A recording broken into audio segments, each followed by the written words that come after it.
Ntuzongere kujugunya ibibuto bya avoka. Bibumbatiye ibanga rikomeye ryo guhagarika indwara karande zo kuribwa mu ngingo, kudatembera neza kw'amaraso, uburibwe, kubyimba kw'ibirenge na sciatique. Ibi byose bikemurwa n'ibibuto bya avoka. Uyu muti kamere uratangaje kandi utegurwa byoroheje. Dore uko utegurwa. Mbere na mbere fata ikibuto cya avoka gisukuye nk'icyo uri kureba hano, gikatakate cyangwa ukirape, nyuma ugiterere muri litiro y'amazi, ugitogose iminota 10.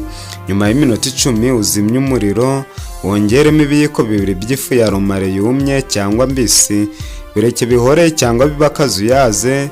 Unywa iki kinyobwa kikiri akazuyaze mu gitondo, nta kindi kintu urakoza mu kanwa, kugira ngo ukire vuba cyane. Gusezeraniye ko nukoresha uyu muti iminsi 7 yose, uzakugabanyiriza neza kuribwa mu ngingo, sciatique, gute, kubyimba ibirenge, kuribwa mu mavi, umugongo no kumva ubuze amahoro. Uyu muti ugira imbaraga nyinshi kandi ni karemano. Byongeye kandi nta ngaruka utera. Uwukoresha iminsi 7, ugasibira iminsi 3, ukongera kuwutangira kugeza ubwo wumva uburibwe bwo mu ngingo bushize. Reka gufana gusa, ahubwo gerageza amahirwe yawe. Sangiza igitekerezo muri commentaire niba ugiye kuwukoresha. Biki iyi video kandi ujye ubana nanjye buri munsi, njye nkumenera amabanga menshi y'ubuzima. Bye bye.